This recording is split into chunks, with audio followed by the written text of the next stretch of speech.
Hola amigos, ¿cómo están? Muy buenos días. Como siempre, miércoles 19 de agosto, esta vez a las 11:30, siempre por la pantalla de txsplus.com. Esta semana vamos a variar un poquitito lo que veníamos haciendo desde junio, que son estos capítulos a través de una historia, esta historia del fundador que se va repitiendo se va encontrando en realidad con diferentes escenarios a medida que va profesionalizando la empresa, y lo vamos a interrumpir porque hay un tema que es bien importante. Todos saben que a partir del 1 de diciembre de este año cambia el escenario de lo que es la protección de datos en Chile. Es un tema relevante, un tema que es importante porque es toda una dinámica no solamente desde el punto de vista legal, sino que desde el punto de vista cultural que va a traer esta nueva normativa. Y obviamente para generar este tipo de programas es importante tener a un invitado relevante, y para eso tengo un invitado que es alguien que fue el primer invitado a la primera temporada de Ciberlegal el año 2023. Estábamos haciendo ahí memoria, cómo pasa el tiempo, vuela en realidad más de 3 años de que comenzamos. Hubieron ahí algunas pausas, pero nuestro invitado hoy es Felipe Sánchez. Felipe lo voy a presentar acá con todos los pergaminos que tiene y no quiero saltarme ninguno. Es perito judicial en ingeniería informática, convención en fraude y delito informático, perito judicial en inteligencia artificial, ahí nos va a contar un poquitito Felipe, gerente técnico Forensics and Cybercrime Investigation, máster en gestión de riesgos digitales y ciberseguridad. Y como les digo, fue el primer invitado al primer capítulo de Ciberlegal el año 2023. ¿Por qué es importante el tema de los datos? Ustedes se van a dar cuenta de que en LinkedIn, uno ve sobre todo, hay muchos abogados, muchos colegas hablando del tema de datos, pero lo enfoca desde una sola arista. Hay pocos ingenieros que están tratando el tema, y esto obviamente al tratarse de sistemas, de sistemas digitales, de páginas web, de sistemas internos de empresas que están obviamente desde el punto de vista computacional, data center, es una mirada holística, y por eso Felipe es el indicado acá para acompañarnos en esta mirada. Así que le vamos a dar la bienvenida a don Felipe Sánchez. ¿Cómo está, don Felipe? Un gusto, muchas gracias por esta invitación y poder compartir acá con tus escuchas este tema que es tan relevante hoy en día. Sí, Felipe, oye, gracias por la invitación, y un poquitito para contarle a la gente antes de comenzar, porque va a variar un poquitito la dinámica del programa. No vamos a tener cortes, vamos a ir directo con Felipe para sacarle, exprimirlo al pobre al máximo en estos 30 minutos que van a pasar volando. Y además la sorpresa es que tenemos 2 capítulos seguidos. Este es el 1 de 2, el próximo miércoles vamos a seguir ya un poquitito más en profundidad con el tema de los datos particularmente, y el capítulo de hoy, que es la nueva era en protección de datos, como les digo, va a ser el capítulo 1 con nuestro invitado. Oye, Felipe, y derechamente a este tema ya entrando, porque queremos, como te digo, aprovechar tu tiempo. Desde el punto de vista general, bueno, tú nos vas a compartir ahí una presentación para hacer un poquitito más dinámica también y más clara tu exposición. Parto de inmediato. Dale, ahí lo que nos gustaría un poquitito es partir precisamente con la definición del dato, el dato personal. ¿Cómo podrías contarnos tú qué es lo que significa dato personal para esta nueva ley en particular? Perfecto. Bueno, acá ahí, ¿me confirmas? Se ve perfecto, se ve perfecto. Es importante tener en consideración esto, ¿qué es un dato personal? Porque en muchas ocasiones se podría considerar datos personales cosas que no son y no les aplica la ley, o el error mayor podría ser considerar que un dato no es personal cuando sí le aplica la ley, la nueva modificación legal. Entonces, perfecto. Acá yo básicamente lo que hice fue poner la definición legal de nuestra modificación, y es decir, que es cualquier información vinculada o referida a una persona natural, identificada o identificable. Muy brevemente, información, cualquier tipo de información. Ojo, no está diciendo, y nuestra legislación, y no solo nuestra legislación, sino en general, la legislación a nivel global, a la cual los queremos estandarizar con este cambio legal, habla de esto. No es que tenga que ser el RUT, por ejemplo, en nuestro caso, no es que tenga que ser el DNI, en otros casos, ¿verdad? O un número identificatorio por sí solo. Es cualquier información. Cualquier información, y que se pueda vincular o referir, a la cual se pueda asociar a una persona natural. Perfecto. ¿Ok? O sea, datos personales de personas jurídicas no existen, son de personas naturales. Primero que nada. Y lo otro, que se pueda identificar, o que esté identificable, o que sea identificado. Por ejemplo, y eso va a depender mucho del contexto. Si estuviéramos hablando acá, y yo dijera, entre los dos que estamos en este momento, y yo diera un dato personal, y dijera el abogado, ya sería un dato personal. Porque acá solo estaría en este contexto tú como abogado, por lo tanto yo podría, y cualquiera con un raciocinio muy básico, podría asociar que ese dato es hacia ti porque tú eres el único abogado de los dos.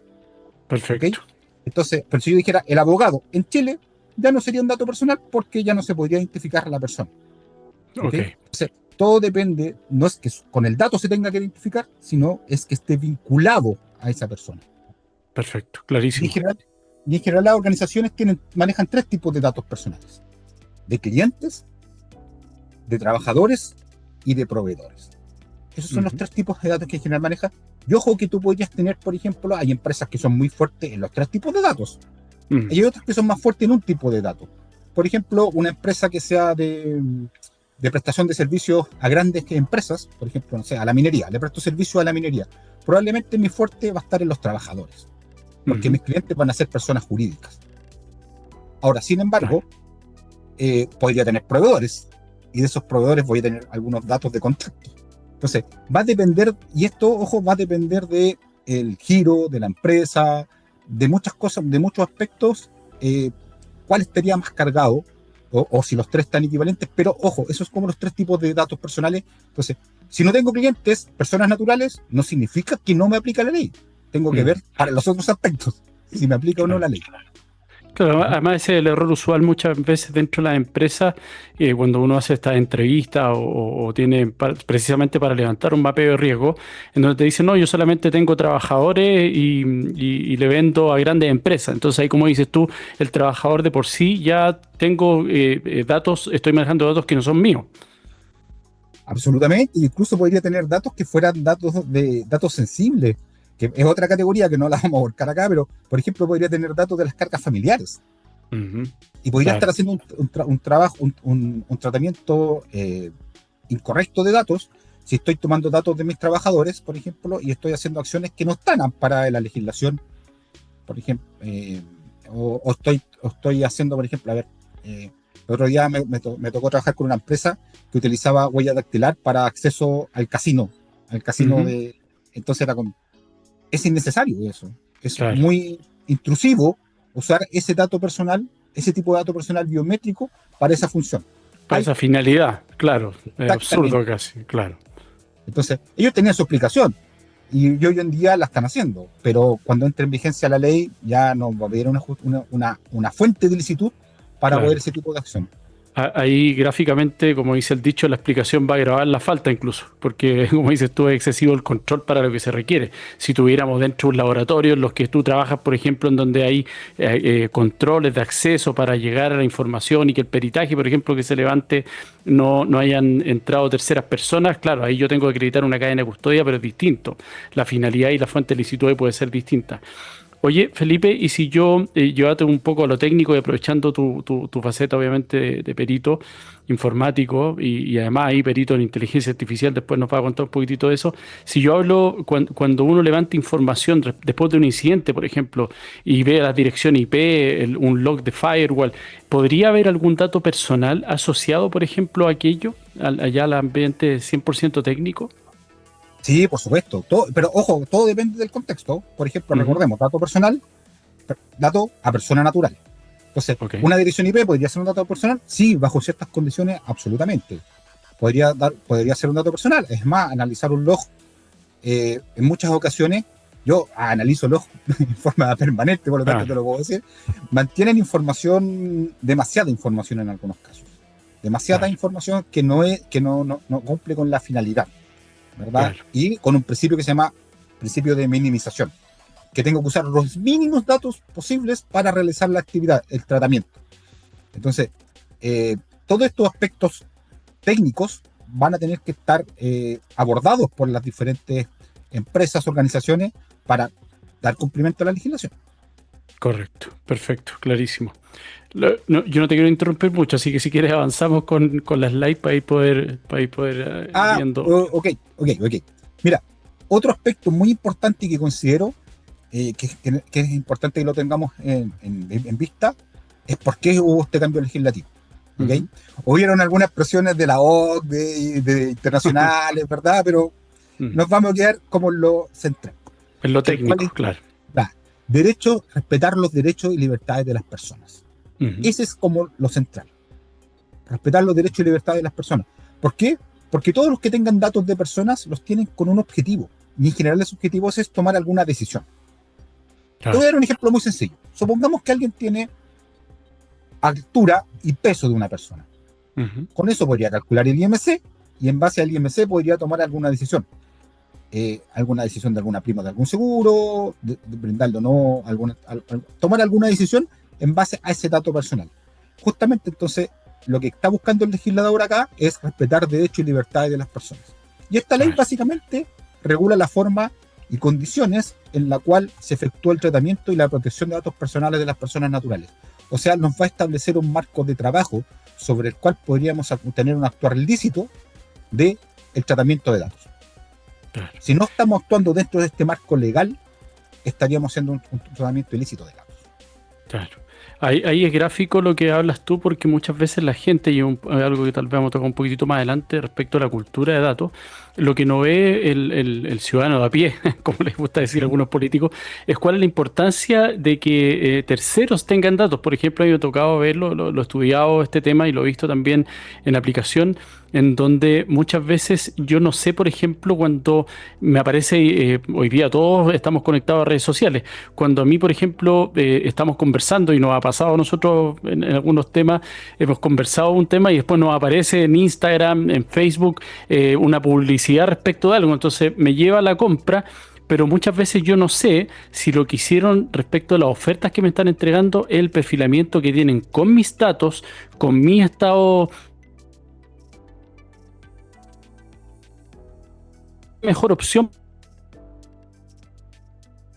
para mi segmento lo que ellos quieren venderme. Entonces, muchas veces es sesgado y por eso es importante resguardar y cuidar los datos, porque precisamente lo que puede ocurrir ahí es que estoy comprando lo que menos me conviene al final del día o lo que le estoy dando la razón al proveedor o al vendedor en este caso. Sí, absolutamente. Es un tema también que se está abordando en nuestro cambio legislativo.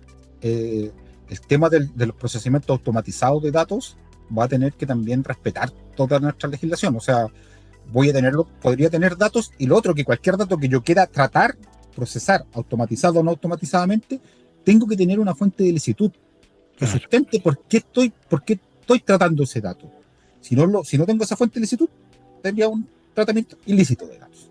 Claro. Y eso incluso hoy día, que también lo conversamos el otro día nosotros, podría llevarnos a caer respecto a algunos de los tipos que contempla la ley de delito informático. Incluso si hay algún dato que obtuve de manera ilícita más allá de la infracción y las multas, podría incluso ser materia de un ciberdelito en este caso. Hoy ahí se abre una arista bastante amplia, porque estamos hablando, por ejemplo, de que podría ser un ciberdelito. Aquí me voy a salir un poco del tema de protección de datos, un segundito al tema de delito informático.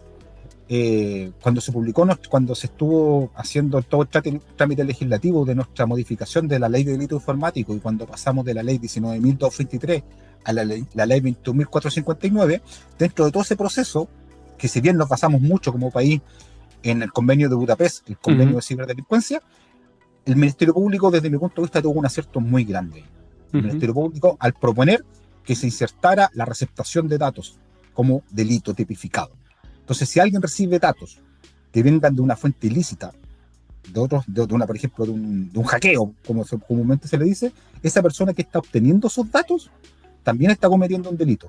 Y ahí entramos a una segunda arista o tercera derivada ya, que es que ese delito informático también está contemplado en la Ley de Responsabilidad Penal de Persona Jurídica, la 20.393, y la Ley de Delito Económico, la 21.595.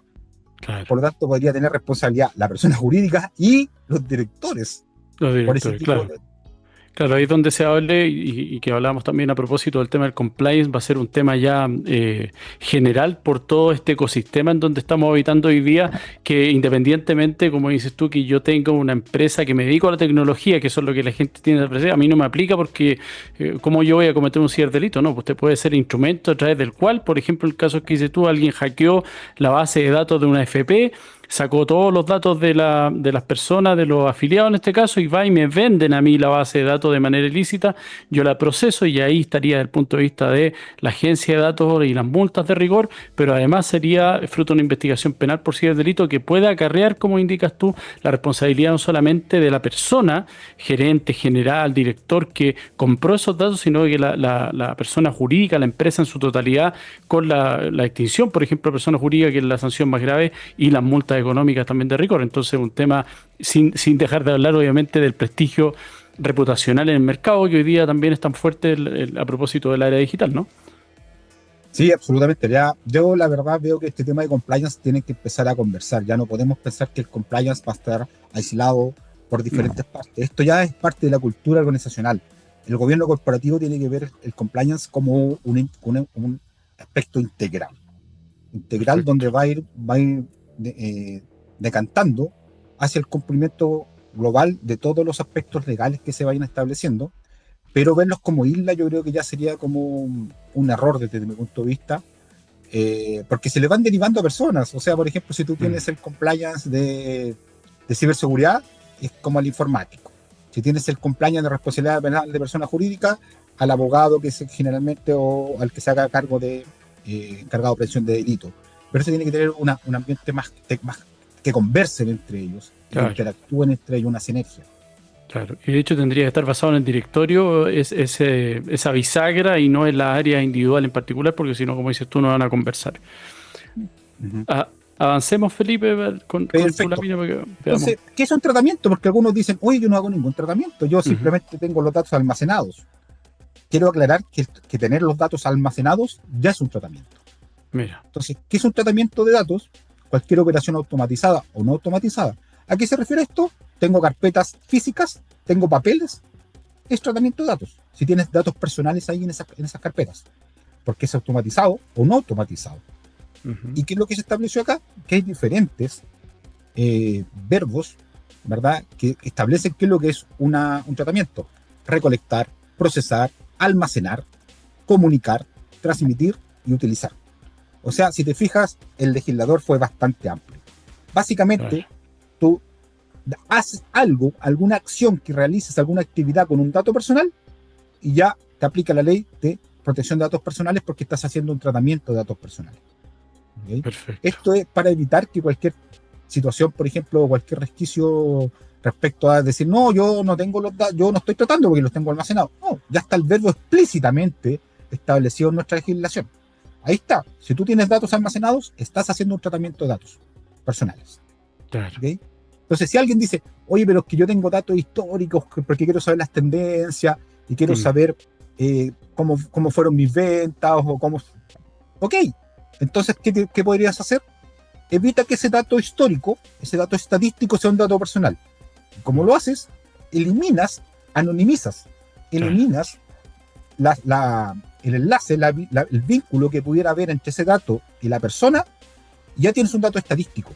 Y si ya la persona no puede ser identificada o identificable, ya sale del mundo de los datos personales.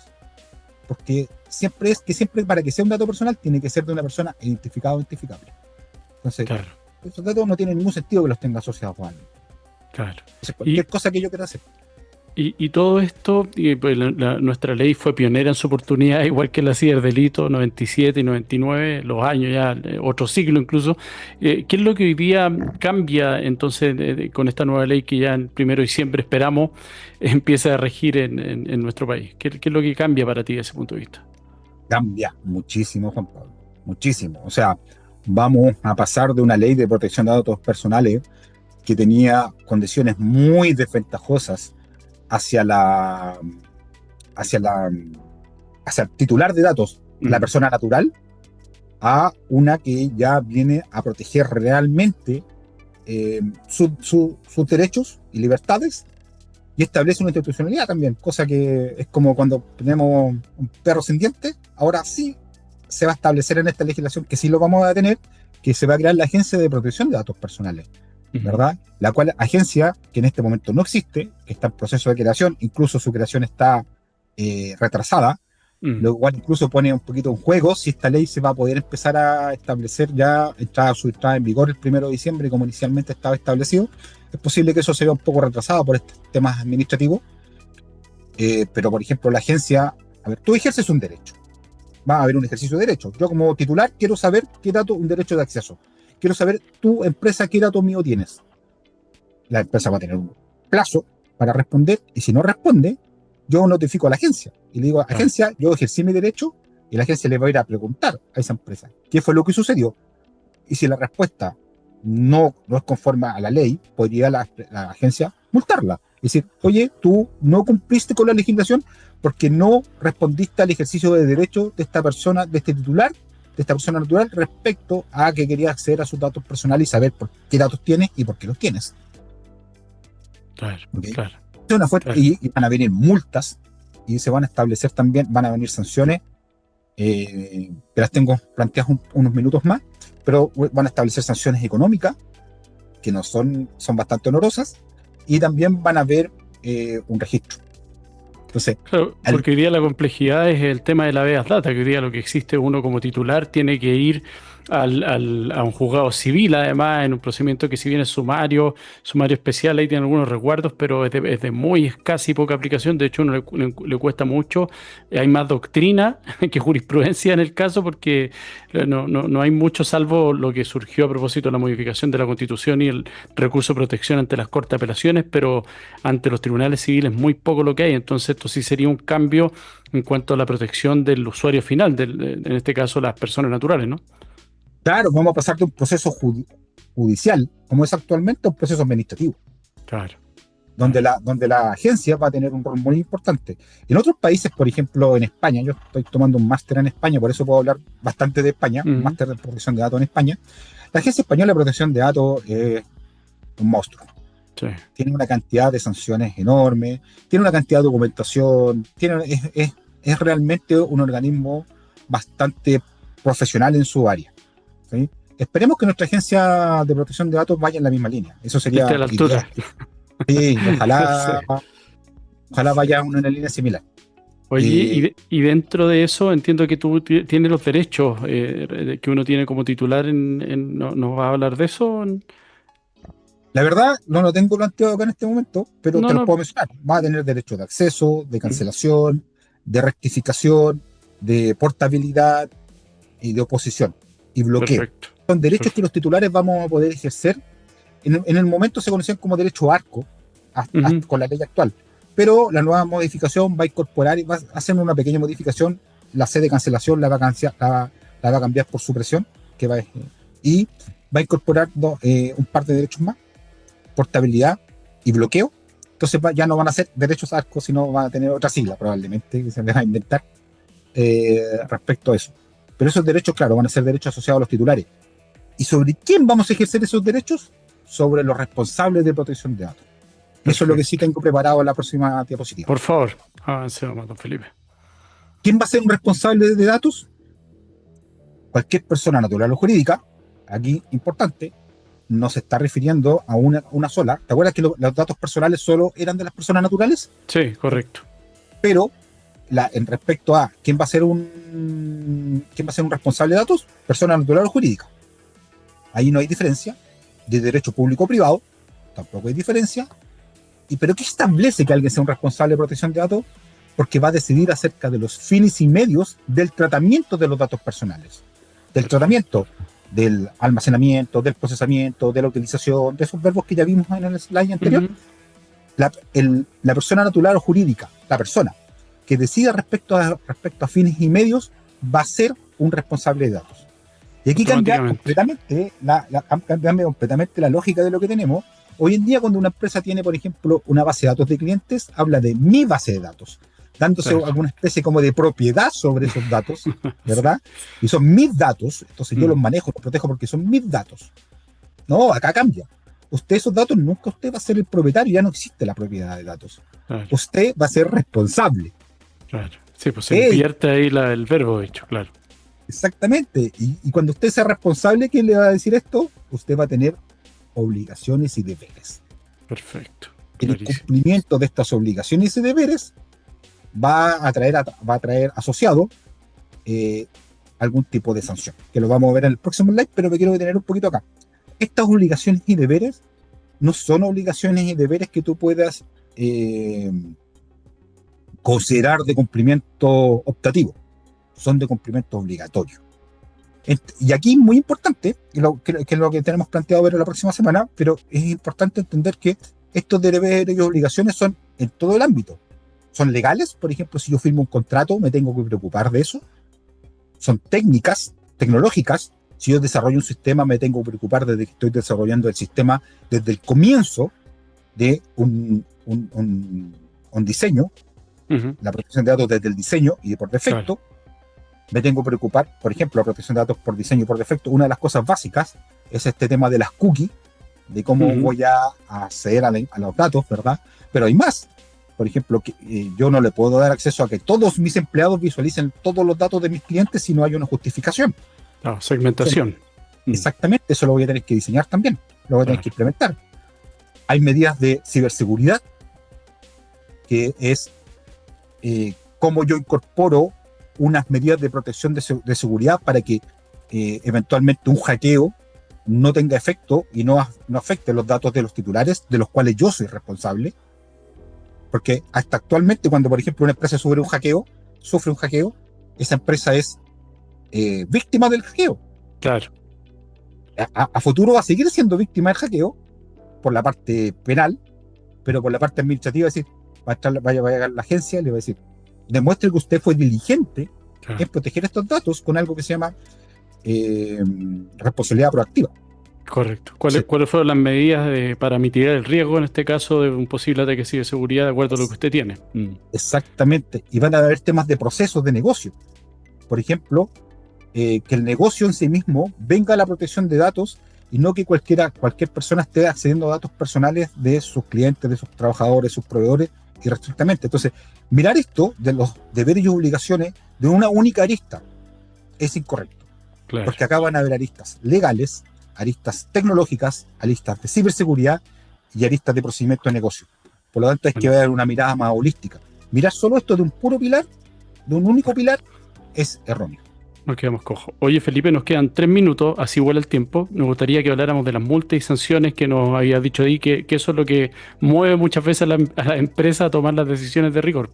Mira, básicamente esto lo podemos abordar un poquito más la próxima semana. Sí, pero lo enganchamos para eso. Para que se quede como en la mente de las personas, van a haber multas. O sea, si alguien hace van a haber tipos de infracciones y va a tener sanciones. Van a haber multas gravísimas de hasta 20.000 UTM, multas graves de hasta 10.000 UTM y multas leves de hasta 5.000 UTM. Los montos no son montos menores, no son los montos que tienen en la Comunidad Europea, pero para la realidad nacional no son montos menores. Y más allá de eso, una sanción que no es económica, que viene a complementar la sanción económica, es que va a existir un registro nacional de sanciones y cumplimiento.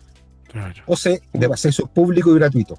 Un DICOM de datos, para decirlo en términos simples, ¿no? En términos simples, exactamente. Un DICOM de datos. Y esto podría significar que si tú fuiste sancionado, otras organizaciones ya no quieran trabajar contigo, porque les vas a significar un riesgo a sus propios datos. Esto lo abordamos con más detalle la próxima semana, lo mencionamos nuevamente, pero quiero dejar un último pensamiento, que es el cumplimiento de protección de datos es obligatorio y debería ser considerado una oportunidad. ¿Por qué? Básicamente porque si yo cumplo y puedo demostrar que cumplo, va a ser más atractivo para el resto del ecosistema económico trabajar conmigo. Entonces, considerar simplemente esto como una obligación, como un peso, como una mochila, es incorrecto. Yo lo tengo que ver como una oportunidad, como una bandera de batalla. Claro. Acá yo estoy cumpliendo, estoy en una condición ventajosa frente a mis competidores y el resto del ecosistema económico va a tender a trabajar conmigo entendiendo que yo soy responsable frente a la protección de datos personales. Buenísimo. Oye, Felipe, clarísimo. Yo advertí, se nos pasó volando el tiempo, sin canciones, sin interrupciones ahí, pero nos quedamos incluso cortos, diría yo. Pero no, muy gráfico. Yo conocí a Felipe como profesor y ahí creamos una amistad ya hace 10 largos años, pero es muy claro porque siempre ha dado clase, entonces le gusta mucho también el tema, es muy claro y en cuanto a estas explicaciones que muchas veces suelen ser complejas, tiende a hacerlas simples. Te lo agradezco, Felipe. Va a quedar lo vamos a subir a redes sociales, pero en la página de XS Plus queda además alojado el capítulo y los dejamos invitados porque el próximo miércoles, que es el miércoles 26 de agosto, vamos a hacer el segundo capítulo ahí con Felipe abordando otros temas de la ley, de la nueva ley de datos en este caso y el marco que va a regir en Chile. Te agradezco mucho, Felipe, tu participación y nos vemos el próximo miércoles entonces. Muchas gracias, que esté muy bien, Juan Pablo. Muchas Un gracias por la abrazo invitación. grande. Muchas Hasta gracias a luego. todos, que estén muy bien. Nos vemos. Gracias. Chao, chao. Hasta luego.